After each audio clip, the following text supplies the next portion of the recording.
And we are back, folks, for another edition of the Michigan Recruiting Insider. And I think I said recruiting domino effect. Well, a couple of weeks ago, we did an episode, commit. Then last week, we did another episode, commit. And now we're doing another episode this week and another commit. Commit reactions 3 weeks in a row. Before we get started, let me remind you, folks, if you like this podcast, be sure to rate it, be sure to review it. Be sure to tell all your friends about it. They can find it wherever they get their podcasts. That's Google, Stitcher, Spotify, iTunes, you name it. Of course, if you watch us on YouTube, like the video, subscribe to the channel. That way you help us continue to grow, and you'll get a notification every time we do a new video. But if you really want to show love and support, the best way to do it is go over to themichiganinsider.com. Subscribe there. $1 gets you in for your trial period. You get access to all the football, basketball, recruiting intel, team coverage, VIP message board, all the other sites on the 24/7 Sports Network, access to them all. Then once you become a full paying member, you'll also get access to Paramount Plus. It is great bang for your buck. All right, but now with all of that out of the way, let's get to the nitty gritty. And that is another commitment for the Maize and Blue. Blake Frazier is in the fold. You might recall that as we were doing the reaction to Jaden Davis's commitment, I said, hey, this is the start of a domino effect. As we were down there covering it in Charlotte, I put in a crystal ball. Maybe the night before, I put in a crystal ball for Andrew Sprague. And it was very clear that Andrew Sprague was looking like he was going to be the next one in the fold. Lo and behold, that happened. And I got even deeper into the domino effect after that, saying specifically on the offensive line. You just had Andrew Sprague in the fold. This is on the heels of the Ohio commits in there. Guys might start feeling the squeeze a little bit, and they want to push up their timelines. The first name I mentioned, Brice Marich, was legacy recruit Blake Frazier. And sure enough, Blake Frazier is in the fold now for the Maize and Blue. Huge pick-up. Top 247 offensive tackle from Austin, Texas. Like you mentioned, Sam, he's a legacy guy. His father, Steve Frazier, played for the Wolverines back in the late 90s. He won a national title with Michigan. So Maize and Blue always ran through Blake's veins. Come on. He was always going to take a look at Michigan. But the thing is, Michigan recruited him like he wasn't a legacy recruit. And throughout this whole process, that was something that really resonated with him and also his family. Crazy part again, he's 6'5", 260, but for the majority so far of his high school career, he played tight end. He wasn't even playing offensive tackle. His, high school coach switched him over to tackle. He's like, man, you can move, you got a great frame, and you got great genes. I think let's try you along the offensive line. So far, now he's up to 30 offers. He's committing to the Joe Moore back-to-back award-winning offensive line team, essentially. I think that was a good choice by his coach. But, yeah, this is a guy I think is going to fit perfectly. I know he was, when I talked to him after his visit in March, when he was up with Jaden Davis and Jordan Marshall and Brady Prescore and all those guys, he's like, well, I'm really liking it, but I'm going to take my time. I'm going to take the official visits, and I'm going to get back and kind of, at that point, pick a school. I think the way Michigan's recruiting offensive line, he saw what was happening and said, at this point, why wait? What's the point of waiting when I know where I want to go? And with the numbers kind of filling up and the end kind of getting full, he took a spot. And at this point now, there's only so many spots remaining. We could see more dominoes fall with this commitment as well. Yeah, man, it is. You got to feel like that weekend, that pivotal weekend with Jaden Davis planted to see. Now, I think Michigan probably would have gotten this young man anyway, but momentum is a big deal. And I remember Jaden saying, man, all these guys that I was in that picture with, I think we're getting all of them. I think they're all coming to Michigan. Jordan Marshall was in the picture, right? Obviously, Jaden. Blake Frazier, now he's in the fold. The last one is Brady Prescore, and we'll see how that one goes. But the word out of that visit, to remind folks, and we mentioned this on the last episode, was that he was feeling it so much that, hey, he was ready to jump in the fold there. That's what some of the other folks on the visit were saying. And that at that point, they were like, look, don't make an emotional decision. Let's do our due diligence. I think didn't he visit Texas after that, Bryce?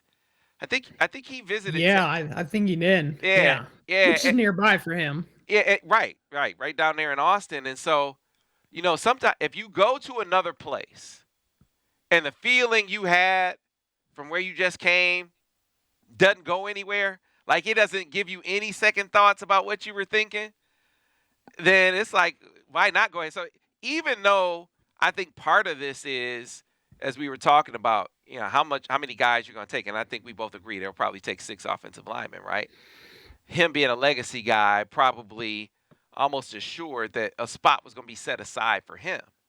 But if you go see another place and you're like, I'm still thinking Michigan, like you said, Bryce, why wait? And I think that ultimately that's what would happen here. Like, he was feeling Michigan so much, he did take a look at some other places and talk to other coaches, and he was trying to. He's like, Michigan is where I want to be. And you talk about an athlete, Bryce. This is a guy who could project anywhere along the offensive line. I mean, even center, like oh man. I mean, he could literally. He's athletic enough. His IQ is high enough. He could be that quarterback in the middle of the line if you wanted him to be that. This is truly an offensive line chess piece for Michigan. Yeah, and so when you talk about numbers, you're wondering, okay, how do these guys fit in? One of the biggest things with Sherrone Moore and his recruiting is he looks for guys that are very versatile, and he calls it position flexibility. And that is exactly what Blake has. And like I said, I mean, Michigan offered him. Michigan was the third offer in his recruitment, and that was before he even played offensive line in high school. So Michigan could see his athletic ability, his frame, and also his upside. And overall, it's a guy they projected being elite. And at this point, I know right now 24/7 Sports at least has him with an 88 grade. I think that's going to move up eventually, especially when he gets his more film out there after a senior season. But I look at this guy easily as a top 150, maybe even a top 100 type of player. He's an elite prospect. And with Andrew Sprague in the fold already, you got Luke Hamilton and Ben Roebuck. You're talking about some big dudes here, man. Sam. Yeah. Some big dudes. Yeah. And the nice part is they're good chess pieces where you can move around. They're not pigeonholed to one certain spot. And that's the beauty in all of this. And overall, it also helps Texas recruiting, which if you've been noticing, they're recruiting a couple other offensive linemen in the Lone Star State as well. So that could help too. Yeah, man. It puts them in a very, very interesting position, because I won't get into names, but I've heard that Michigan has turned down line commits, or at least one target that they were on that they had offered that wanted to come, and they were like, man, you get to the point where you have got to start narrowing your point of view, your perspective on the line as you add more guys to the fold. And I think Michigan has done that. So there's a handful of guys that remain really, really high on the board. So Jake Guarnera from down there in Florida, who Steve said he almost put in a crystal ball for. You and Steve Wilfong put in a crystal ball for, and I just dropped a crystal ball on Jake Guarnera on Friday. I feel really, really good about how Michigan is trending with him, like they're standing with him at the moment. Max Anderson is a guy that I think – do you have a crystal ball in for Max Anderson? Right. I do not. Steve does. So you got him out there. We talked about Brandon Baker on the last episode. Something happened with his flight. Wasn't able to sort of get in as expected, but still going to take that OV in June. So that's the number one offensive tackle in the country, right, that you're still on. You still got Walt Smith, who's out there, who is a guy that we know that Jaden Davis is out there pursuing, or trying to recruit for Michigan. Actively recruiting. And his father. Yeah. It's not just Jaden. Right. So you wind up in this spot where if you assume they're taking 6, and they have 4 in the fold now, you got a handful of guys vying for 2 spots. It's a great spot. I mean, it's a great place to be in. If you're Michigan, you do wonder if let's say for the sake of argument that of those guys, the only one I have a crystal ball in for is Guarnera. Let's say they get Guarnera. Brice, you're in a very, very interesting spot because they are in great shape with Max Anderson. But here you have the number one offensive tackle in the country looking to come in June. And I know I'm missing some. There's some other few Bennett other. Warren. Bennett Warren, very high on Michigan. He was talking about Michigan being the leader. You're gonna have needs, he told me, yo. Yeah, you're gonna have legit 4 or 5 guys that might be in contention for one spot at the very end there. I mean, like I said, one of those good problems to have, right? It could be first come, first serve. And I hate to say it like that when you have the number one offensive tackle still on the board, but you have to eventually have a stop to this. You know what I mean? A limit to it. You can't just take 100 offensive linemen. As much as Jim Harbaugh might love that, you have to have spots for others, positions. And we like we mentioned on the other podcast, the possibility of, okay, if you do, and I don't think they're ruling it out either, but if they did decide to push it to 7, which they could. The problem with that is, one, your offensive line room gets really big. So at that point, you're almost expecting the transfer portal to be a given, And the second thing is that usually means you have to take away from another position. Yeah. So who's going to – I don't think any position coach is going to raise their hand in that meeting and say, sure, take one of my numbers away. Right. I don't think that's how that works, right. So it's a tough spot, but I think at the same time, it's a great problem to have. This is why you're an elite program, and this is why the big schools, like you see Alabama, you've seen Georgia, Ohio State, and other schools do so well over the years, is because they have these problems, and they know how to navigate through them. And that's what Michigan's doing. And let's just say, hypothetically, it's Max Anderson. That's the guy that ends up committing to Michigan. Let's say they settle on 6. If that's your 6 you get, I think you walk away very happy with that hole, because that is one of the top holes in the whole country, regardless of getting the number one offensive tackle or not. You're filling needs at the center position, the guards positions, and the tackle positions, and that's all you can ask for. Absolutely, yeah. Sherrone Moore is killing it. I mean, we said that too much already? You can't say it enough. Sherrone Moore is killing it. He's got more on his plate. That's the crazy part about this. We thought when he got the OC title, he might not be as hands-on with recruiting. And well, I mean, look, I think how they have deployed him has changed a bit out of necessity. I mean, a coordinator cannot be as ever present on the recruiting trail as a position coach. You just can't. You can't do it. Now, you can't be a zero. I mean, your offensive and defensive coordinator, they can't be zeros as recruiters. Like they got to be closers. They got to be finishers. They got to be sort of like head coaches, except a little more involved out on the trail, right? And I think they have settled into a situation with Sherrone where he's found that balance where, yeah, his primary focus is on coordinating for the team, but and really, really hyper focusing in on his position, and then sort of filling in, making sure he touches all of the offensive commits. So what I anticipate happening as the evaluation period opens up, with only a handful of guys for 2 spots, I think it frees Sherrone up to do something like I expect to see him like drop in on all the offensive commits in the class, right? The other thing that it frees him up to do, start focusing more on 25 recruiting, but then that spot duty, that recruiting spot duty that he used to do, where he could drop in on Darian Green-Warren and Cali and recruit him, and drop in on Dax Hill and be his primary recruiter.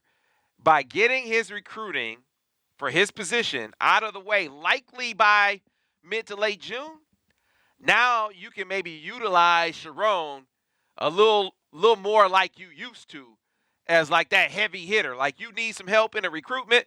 Now Sherrone's going to have a little more time to dedicate to those recruitments, Brice, whereas because he's a coordinator and the offensive line coach, that, if you didn't have your class full, his primary focus would have to be on those things.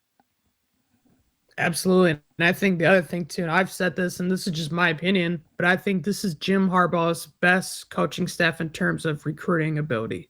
I don't really see a hole on this coaching staff. I know people have had their knocks on Mike Hart. Well, then he lands a top 100, running back at Jordan Marshall. And his evaluations so far seem to be pretty good because Benjamin Hall, Sam, he looked pretty solid in that spring game. Yeah, he did. Yeah, for a guy that a lot of people didn't want in this class, supposedly. He looked pretty good. And then fans didn't want the class. Right. So. And then you look at, some of the new hires, Kirk Campbell, what he's been doing with quarterback recruiting. You look at CP, what he's, done with linebacker recruiting and other recruitments on top of that as well. I just don't see any holes. And like you said, if Michigan can basically set their offensive line board and close shop by summertime, and then he can put his fingerprints on other recruitments going forward into the fall and winter, man, that could make a world of difference. And you kind of already see that in other recruitments. You see Jay Harbaugh with Galen Bear in Idaho, who's a wide receiver. And obviously he's the safeties coach, but he recruited Colston Loveland. So you see guys go in certain areas and territories. But Sherrone Moore, he just seems to have a knack about him. You look at the recruitment of Daxton Hill, how pivotal he was in that recruitment to land him and keep him. When Alabama looked like they had him in the fold and Michigan was able to reel him back in, Sherrone Moore was a big reason why he decided to come here. So there's a lot going in Michigan's direction in their favor. And I don't know, man. I've been asked this a lot on the board, Sam, and I'm curious about your opinion on this too, but I don't see anything worse than a top 7 class. Oh, no. How they're positioned with so many top guys. Yeah, definitely and top 10. And how the momentum is going right now. Like you said, every podcast, we seem to be talking about a new commit.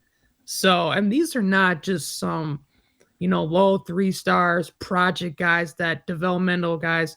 These are guys that I think can make impacts early, in their college careers as well. So there's a lot to be excited for, especially with offensive line recruiting from the here, now, and also in the future. Yeah, man. It's, like I said, let's call those good problems. A good problem to have for us is we're going to have Eugene Hankerson join us here on the podcast coming up. Before we get to Gene, though, let's talk about another guy. So we're going to be talking to Gene about a defensive line prospect from Pennsylvania, at least one of the guys. We'll talk to him about a defensive lineman from Pennsylvania that Michigan is trending up in a big way with it. He's an under-the-radar guy, at least by the recruiting services, but by coaches, he has one of the best offer lists in PA. So one of the hottest prospects in the East. But let's talk about another prospect in the East that the Wolverines are trending up with, Brice, and you've written a couple of pieces on him. I think Steve has as well. He spent, I want to say, 3 days, a 3-day visit. But Dominic Nichols can you say the city he's from in Maryland, Brice? Here I am throwing the pronunciations on you. Listen, I got Poly. I got that one. I think it's Iamsville, Maryland. I'm sure we'll hear from people in the comments. If I mess that up, people in the comments will tell me, hey, it's not whatever. It's not Iamsville, Sam. It's in Maryland, and he goes to Oakdale High School. How about that? So if you really want to look on it, MapQuest it. Yeah. So but yeah. So talking about Dominic Nichols, 6'5", 245 pounds, edge rusher. Michigan recently offered him. Mike Elston, defensive line coach and defensive analyst, kind of works with the edge rushers on the team currently. Dylan Roney, both have been tag team this recruitment. He was up here with his grandmother, his family, and from everything I heard from him and people around that visit was 3 days, that's a lot of time in a spot, Sam. And there's going to be dulls. There's going to be moments where it's just not a bunch of stuff going on. I was told that was not the case. He was thrilled. He was having a great time from start to finish. He loved every second of it. And now I've heard Michigan is really one of the teams to look out for in this recruitment. Even though Penn State is trending right now in the crystal ball, Michigan has instantly become one of the top contenders in this recruitment and a team, like I said, to look out for. So that's a guy I think Michigan really likes what they've seen on film. They got to see him in person, get his measurements. I guess he's bigger than what he's listed as well. And overall, I think this is an area and a position I think they're going to take a couple. So we've talked about guys in the past like a Brian Robinson, Yeah, come on. He's a priority. And I think B-Rob's going to be in this class. So we both have crystal balls for Brian, right? I think the whole network does. I don't think it's just us. I don't think it's just, but yeah. So overall, though, this was a guy that they knocked out of the park with. I really like where Michigan stands. And this is, again, my opinion, but I even thought about putting a crystal ball for Dominic. Mm-hmm. That's how good I think the visit went as well. Yeah. Penn State is trending. We'll get into this a little bit more later, but I think there's a little bit of an opening there with them having a new defensive line coach. I think that helps. I think another distinction, because I think right after Michigan, he went to Virginia Tech, then Tennessee, and then I think he finished things out with a visit to Kentucky Saturday. And so, but those are all one-day trips. And he's at Michigan for 3 days, Brice. That's an opportunity to really, really form some relationships, right? To form some connections. I think that was significant for Michigan as well. You look at their track record with edge guys here of late. I think that's significant too. And then I think that's a thing. Like if you believe that Brian Robinson is going to be in the class, maybe this is one. This is another position where guys start to look around and say, hey, well, wait a minute, because I am not done thinking that Michigan and Marquise Lightfoot, that's a thing. Now, I know and you mentioned this before you came on, there's a lot of USC talk with Marquise Lightfoot, the 4-star edge guy out of Illinois. He has become this national prospect. His recruitment has exploded. Now, Michigan was one of the early adopters. I think that will always get them some traction there. I think it's a matter of getting him back on campus soon, right? To get him back on campus as much as possible. And frankly, they have another avenue of doing that because, I don't know if people have been paying attention, but now his new teammate is Marion Stewart, who was at Bolingbrook. His coach at Bolingbrook steps down, and he winds up going to another school. And now he's teammates with Marquise Lightfoot. I mean, and as much as we see a Marion Stewart around here, and that's not going to stop, I think that's another opportunity for Michigan in that recruitment, Brice, that could serve them well. So I say all of that to say edge recruiting could get real interesting here in the coming weeks too. Yeah, that's definitely a position I'm keeping my eye out for. I know Marquise Lightfoot, like you mentioned, Darian Mayo from Aaron Child's school. I know that's another guy they're high on. They're shooting for the stars. I've seen like a Dylan Stewart, the 5-star, again, right there in the DC area. So there's a lot of guys, though, that I think they sit in really good position with. It's a matter of, okay, what's your timeline? And will they speed up, especially if one of these guys commits? Because in terms of the offensive line numbers, that's a big position group. That's a big number. With edge, I mean, I think it's going to be 2, maybe 3. But you have one. Let's say you have one guy commit, right? And let's hypotheticals again. Let's say it's Brian Robinson. Okay, and they're only planning on taking 2. Sam, I'm not good at math, but that means there's only one spot left, and you might have 4 or 5 guys still on the board. So this recruiting cycle is completely different than last cycle because right now it seems almost like most of these positions, it's a numbers game, And this class, there's a good chance that most of it could be filled by summertime, which compared to last cycle, we were wondering who's going to be next commit and when that was going to happen, because they only had so many commits at this time as well. So a lot's changed. I think a big reason why is because you have a Jane Davis in the fold. You have some of these big names in the fold, and Michigan can polish off those Big Ten titles and show that they're winning at the lean level. And the third and final thing I think is the whole Jim Harbaugh going to the NFL.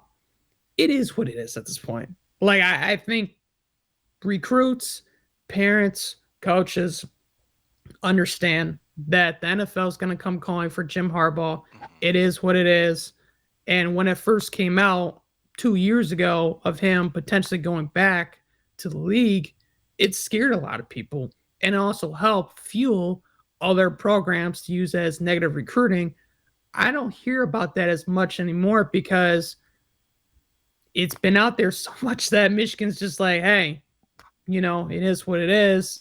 And most players on the team, Sam, that you've done with behind the uniform have even stated to you that they're not even worried about it, that they didn't even second guess maybe transfer anything like that to you. So I don't see the prospects feeling that way as well. And I think that's a big reason why this class is trending in such a great direction. Absolutely. Well, that's a great segue point or break point to bringing on Eugene Hankerson, one of our correspondents in PA, the DMV, up into Jersey, all out east. You'll be hearing more from Gene Hankerson over on the MichiganInsider.com. He'll make his debut here on the Recruiting Insider on the other side, so stay tuned. And I am pleased to welcome to the podcast for the first time. This is a veteran. He has been in the recruiting game longer than some of y'all have been alive. I remember the first time I met Gene Hankerson in person. We were at a Nike camp over at Penn State, and we were watching Shady McCoy, right? You remember LaShawn? LaShawn McCoy at the time. I don't even think he was in his. That wasn't even going into his senior year, was it? That was going into no, it was not. Sophomore year. Going into his sophomore year. So this was way, way back in the day when I first met Eugene Hankerson. And if you want to know intel about recruits, especially in the Keystone State, but all the way up the Eastern Seaboard, Gene is the man, and he is going to be more involved in the MichiganInsider.com than ever before. Kind of like back in the days of Go Blue Wolverine, right, Gino? Absolutely. Tom Beaver days. Golly. Yeah, Throw man. it back, Sam. Throw it back. Yeah, man. Take us way back.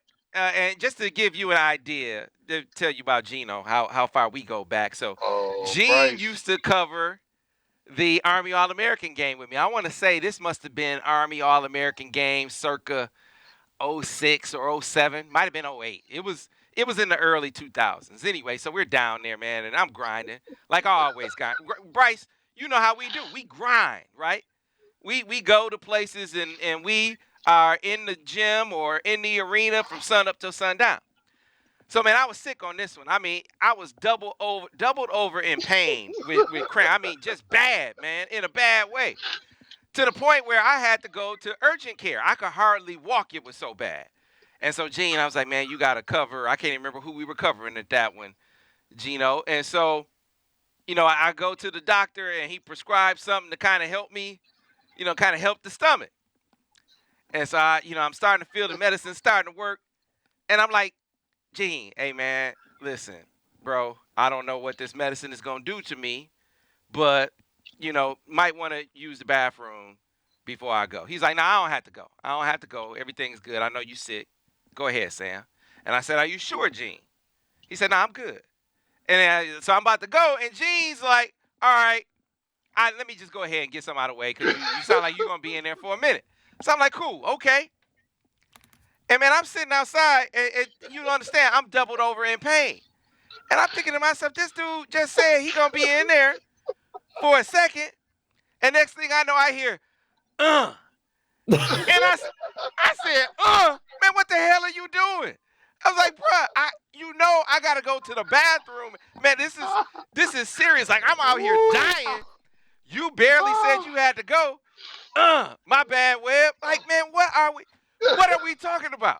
So for me to still be friends with this man after all that ought to tell you how good he is on the recruiting scene. I mean, he is legit on the recruiting scene, because anything less than being fire on the recruiting trail, I'd have been done with this man after that point where he damn near had me die down in San Antonio, Texas. All right, Gino, so I think did I give the people an accurate introduction to who you are? Yeah. Wow. Bro, you remembered all those details? Yeah, man. Didn't I just say I almost died? Anyway, Gino, comedy out the way. Let's talk some recruiting, right? So we just got done talking about how close Michigan is with Dominic Nichols, right? It feels like, there are some prospects that made it to campus here recently, spring game thereabouts or shortly after, that they're trending up with. Nichols is one of them, but there was a kid before that who came to campus, and you said, if I had a crystal ball, I would throw my crystal ball in for him right now. You've been talking about this kid for quite some time. Yes, Deyvid Palepale, a kid that's probably about a half hour away from me. So like I was telling Brice before we went on the air, this is a kid that I saw twice during the football season. First game was early on in the year against Dallastown. I then saw him again versus Exeter, which had the tight end Joey Schaefer going to Penn State, 4-star tight end. And so that's when I first noticed him, knew that he was going to be a big-time player. He didn't know that at the time because we really went on to discuss it. At that time, he only had a Penn State offer. This is in the fall. Things have obviously changed. And so he went on to visit Michigan, and the kid has just been nonstop raving about his experience. And I didn't expect that because it was only just a one-day visit, but he was like, hey, it was action-packed from start to finish, never a dull moment. And the Wolverines just became a mighty contender, his recruit. So you think they lead? Because here's the thing. There was a lot of talk about Penn State. That Penn State was out front, which makes sense, right? I mean, Penn State, they should rule the state. I don't know if Pitt is giving them any smoke now, but interesting thing with Penn State. Hey man, hey look, shout out to Archie Collins. Archie does work over there with Pitt. So anyway, getting back over to Deyvid Palepale. There was a whole lot of Penn State talk with him, Brice, and I'm sure you can attest to this as well. But an interesting thing, and this might apply to Dominic Nichols too, because there was some Penn State talk with him. But they got a new defensive line coach, because John Scott is not with Penn State anymore. He's with the Detroit Lions. And you look for openings, right? You look for ways to kind of wedge yourself into certain recruitments, and that just seems like a particularly big opening when recruiting against Penn State, recruiting defensive linemen against Penn State right now.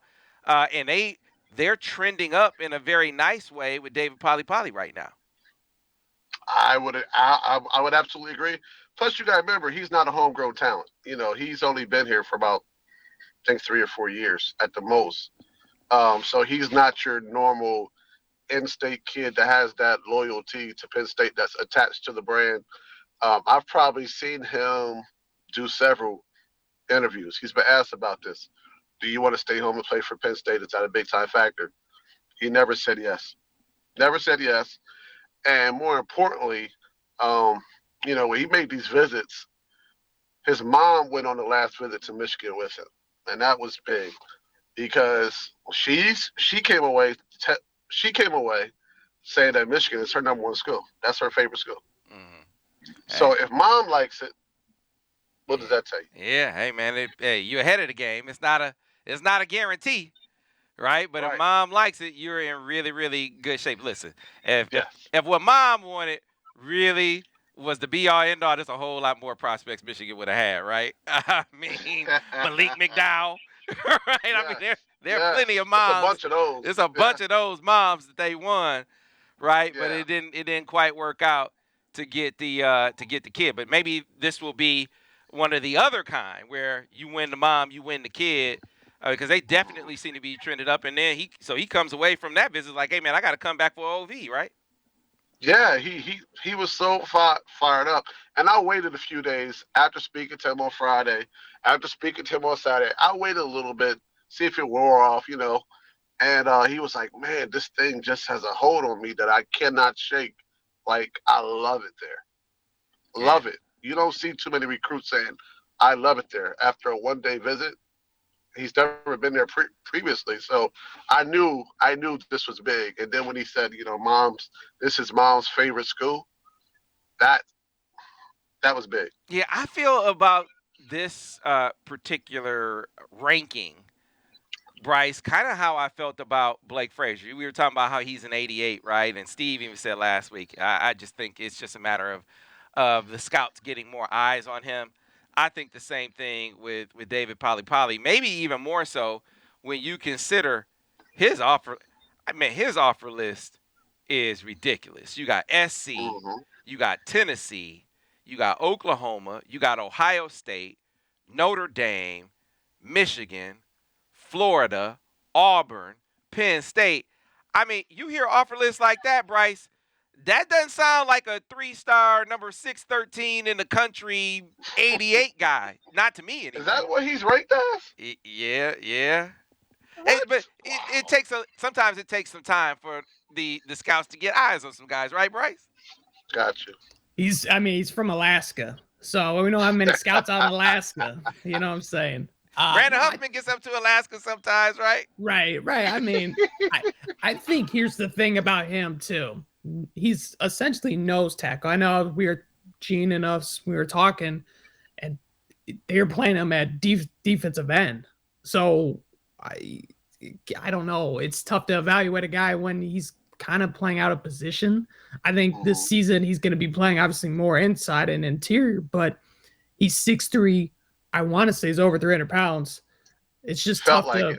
And at that point, it's tough to evaluate those type of guys because there's not many. You know what I'm saying? There's just not many of those guys, especially in the Midwest. So when you do have them, like a Justice Scott, you kind of have to go after them kind of hard. And this is what you're seeing. And Sam, to your point, regardless of the ranking, look at the offer sheet. Yeah, man. He just picked up Florida. He's going to pick up a couple more, I'm hearing. I mean, this is a guy that's about to blow up. What do you think about him as a talent, Gene? I just gave his offer list, but what do you think about his game? Like, how good do you think he can be? I think that he's a four-star talent all day long. When he is able to play inside, he causes havoc. Like I said, I saw him against Dallas Town, and I mean they couldn't get a pass off. It was to that point, it felt like the water boy just rushing through the line. They couldn't get a pass off. He was causing major havoc. And like I said, when they went up against a bigger opponent, and I did talk to his coach about it, they love his flexibility, so he plays all along the line. And so I just think that where you put him in a spot where he can hone in, he does have some pass rush skills, just needs a little bit of coaching. But when you put him in a spot where that's his position, that's the focus, I think sky's the limit. I think he's a big-time player, probably top 5 in the state of Pennsylvania. Hey, so you can tell this is Gene's first time. Like the camera goes down to his mouth, then it goes to his forehead, then it goes back to... But why do I keep Geno around? He's my guy, and I know he knows talent because Gene was the first one to tell me about LaShawn McCoy. Michael Simpson. Yep. Micah Parsons. Before Micah was Micah. Don't you start. Gene was the one was like, hey, Sam, my man Micah Parsons, you got to look out for him. And they look at Gene, he a turncoat now. Like, now you show up at Dallas Cowboys games, man. And by the way, tell your man next time you talk to him, hey, man, stop talking all that trash about Detroit. Like, I saw what he said about Detroit. Who wants to go to Detroit as a free agent? I got respect for Detroit. I got respect for the Lions. Just because of my guy, Dre Barthwell. Much respect, okay? But, I mean, you guys are an up-and-coming team. Up-and-coming means it takes some time. Were you a fan of the Cowboys before Micah Parsons got there? I'm a fan of the Philadelphia Eagles and Micah Parsons. Yeah, right. So how does that work? How can you be a fan of the Eagles and then you hanging out with Micah? Don't you kind of separate the two? No, I want the Eagles to win. I want him to do well. Okay. When we beat him, he didn't do well. Okay. Sorry to hear that. But, I want him to do well, and I want us to win. Those two things can be true at the same time. Hey, I was rooting for him until he started talking about Detroit. Hey, man. You know what? It all goes back to his ill will that he has for the state of Michigan and how Michigan Wolverines did him wrong. How did Michigan Wolverines do Micah Parsons wrong? Bryce, you ain't going to believe this, Bryce. His dad, who's one of my best friends, called up to Ann Arbor and said, hey, I want my son to come up here for unofficial visit. They hung the phone up. He calls back. Oh, shit. He calls back. Hey, this is such and such Parsons.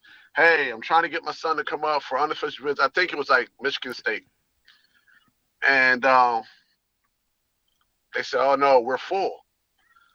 So finally, Soup Campbell, I'm not sure what his job was at that time, but Soup Campbell looks the name up to find out who the kid is. He immediately calls back. Oh, yeah, come on up. Yep, come on. Oh, we can't wait to have you. This, that, and the other. So he goes up begrudgingly because the impression is off. I'm hyping it up like, oh, man, these are great people. You're going to love it. He goes up there. The only person he really speaks to is Desmond Howard. They really don't speak to him. They don't talk to him. He sits at this table with recruits. There's no interaction. Now, I understand, it's Michigan State. I understand that. But you got this kid, and I'm telling you, you got the ultimate in. Just do your job. Just do your job, and I'll take it from here. I shouldn't say that, but I'll take it from here. I got this. They did neither.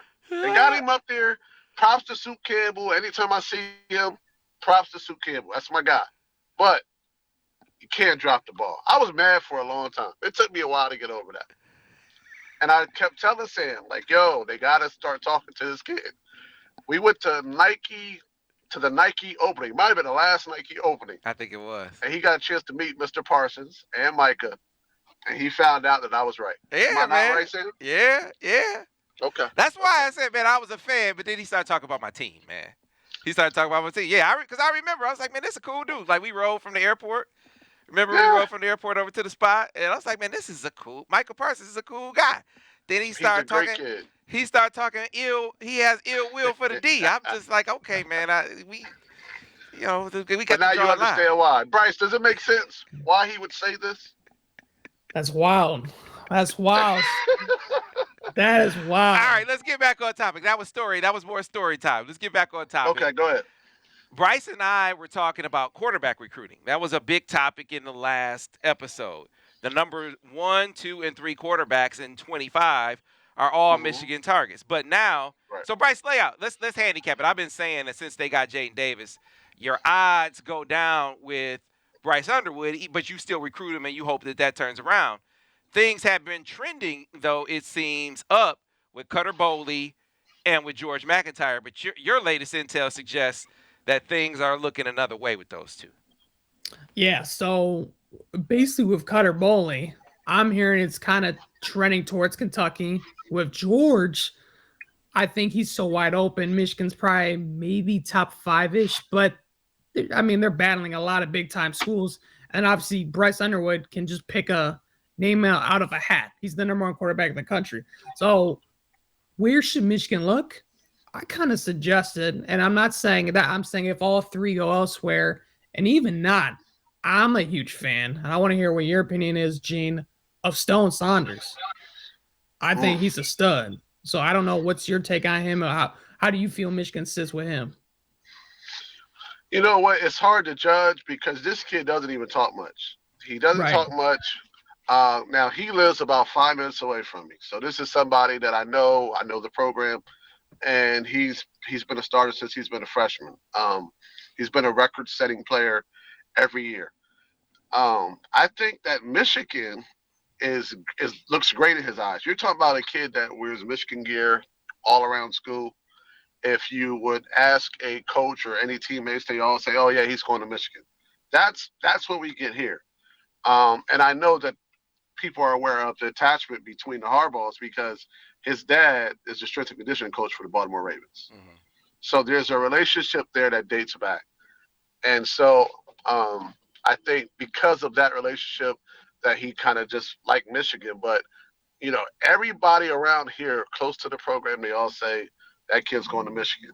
Now, it's been a while since I've been told that because he's been taking some visits along with Rico Scott. And so I haven't heard that, but I'll be checking to find out. As far as the talent, I think he's a great player.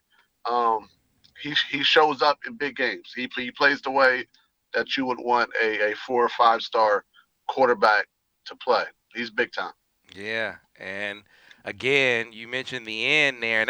That might be why ultimately Brice, at the end, he might be the guy that they had the best shot at because look, it is hard to stack 5 stars. It's very hard to say. Not impossible. We've seen other schools do it. And Ohio State. Michigan, yeah, Ohio, man, we talked about that. We talked about that. Ohio State has been able to stack 5-star quarterbacks, and then you let it sort itself out, right? But that is the exception and not the rule. You can try to do that. Odds are, though, it might be another tier of quarterback that's still really good, but is a little more on the developmental end. A guy who you think has high upside, but he's not coming in expecting to start right away, like maybe a 5-star number 2 guy in the country is. A guy like Stone Saunders is a really, really good player, right? But he might be might take a little more time to develop, whereas, these other guys, Bryce Underwood, I know for a fact, wants to start as a true freshman. Well, a guy like Stone Saunders has high upside. He might want to be okay with starting as a sophomore in his second or third year in the program. That when you get a stagger like that, it can be ideal.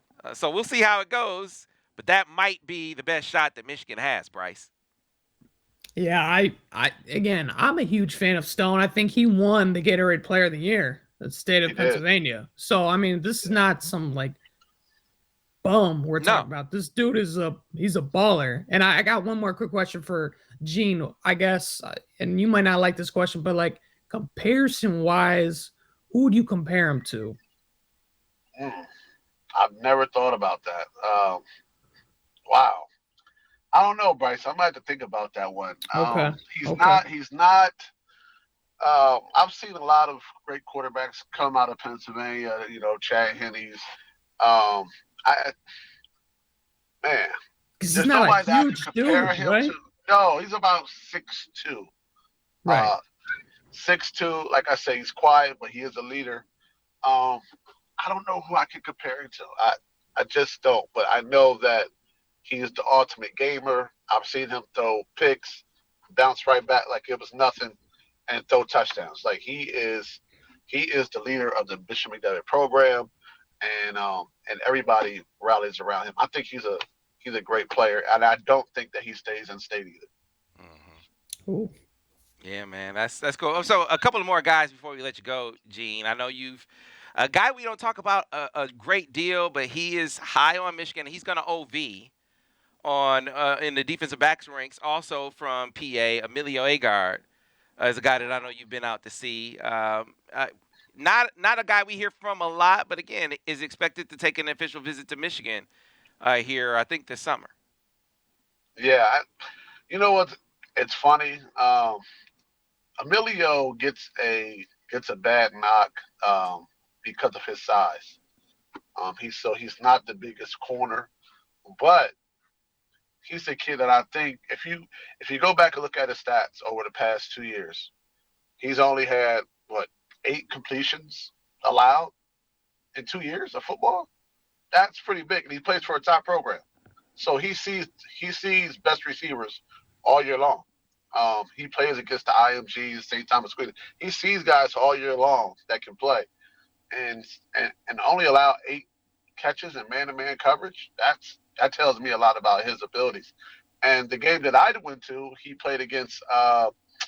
I can't think of the kid's name. He's from Philly. He's going to Oregon. He was a Michigan recruit. He played against this kid and blanking, no catches. Yeah, man. So yeah, I think he's a good player. I think he's your perfect.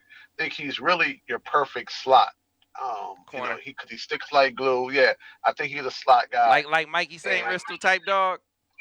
yes, yes. Now I don't know if he's as good as Mike. Mike is phenomenal. Mm-hmm. I didn't know this was going to be the Mike that it is now, but Mikey's phenomenal.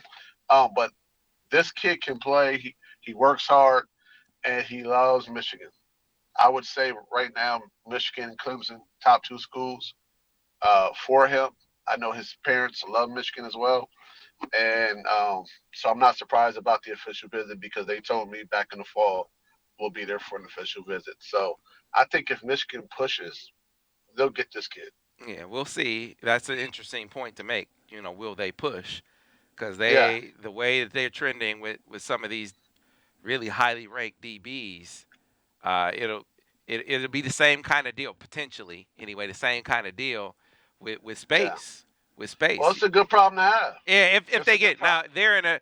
they're already there with offensive linemen. Like they got to get there with DBs. We'll see if they do. But I'd be remiss if I didn't ask you about Semaj Bridgeman. I know that's another one of your guys that you've talked to a lot. That's set to be a freshman here in this 23 class. What do you think about Semaj? I like Samaj a lot. I think that he's underrated. Um, you're talking about somebody that's 6'2", 235, can run. He plays in the middle. He's a thumper. He's physical at the point of attack. He ironically played against Bishop McDevitt, very first game of the season. And Imhotep went on to beat Bishop McDevitt, and Samaj was all over the field. He didn't get a chance to make a lot of tackles because his team was so loaded, but he was always in the right place, and he was always in pursuit. So I think that Michigan's getting a heck of a player. I talked to some coaches who are in the Philadelphia circle. They think the same as well. So the fact that Michigan was able to get him away from Penn State Pitt was big. I mean, this is a kid who might need a year or two to get into that strength and conditioning program. But once that happens, sky's the limit. What do you think of his speed? That was what I always saw when the Yes. scouts would talk about him. They would talk about his speed. Like that was a question mark. What did you think watching him? I had the same question because I heard the concern. And then I went and asked a couple of trainers. Like I said, I asked the coaches, and they said that's not a worry. They think his speed is good enough. And then I think I told you before that Hilo came in to see him, and Hilo was like, "He's explosive. He's a dog. I want him. That's all. That's all he cared about." Now, you know, how fast he times in the 40, you're probably talking about a kid that'll run a 4.6, Mm-hmm. Mm-hmm. 4.6, 4.7. Yeah, I think CP Chris Partridge say I could work with that. Love CP. Love CP. Yeah, I think he said I could work with that. Well, Gene, Yeah.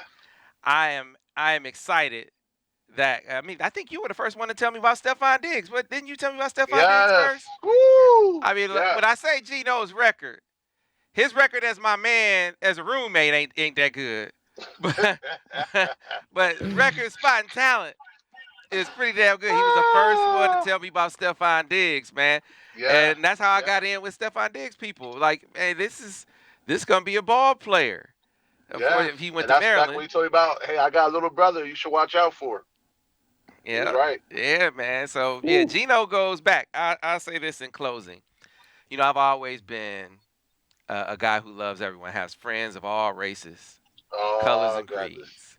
creeds. But It's there a was a setup time coming, Bryce. after being a roommate with Gene a couple times on the road, I said, you know what?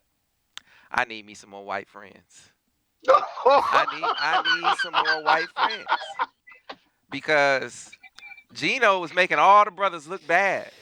Like he doesn't like the brothers don't care about you. That's what Gene had me thinking. It took me a while to shake that. Like my man Dre Barthwell was wondering why don't you trust me so much? Are you stereotyping the brothers? And I say, man, Gene to make you do that, man. You realize Gene Hankerson almost killed me?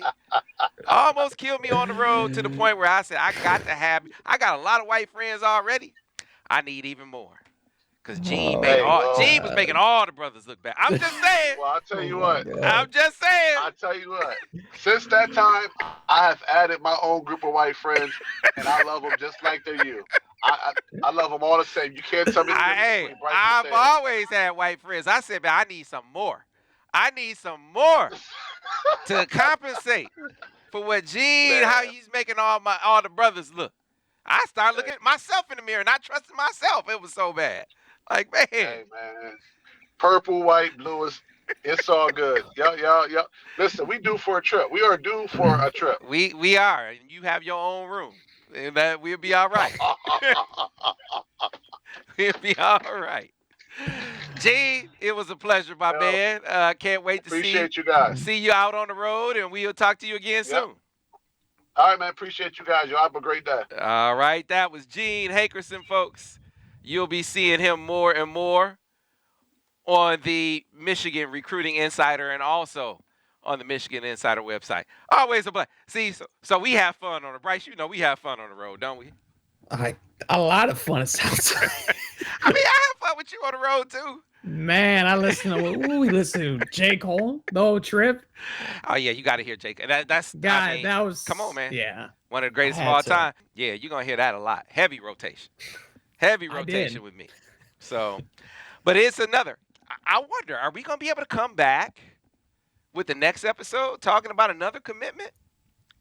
Brice, I mean, I said by the time Michigan gets to official visit season, or by the time they get to mid-May, I think is what I said in the last episode, that they could wind up with another, 3-4 commitments in the fold. And I think we are trending that way.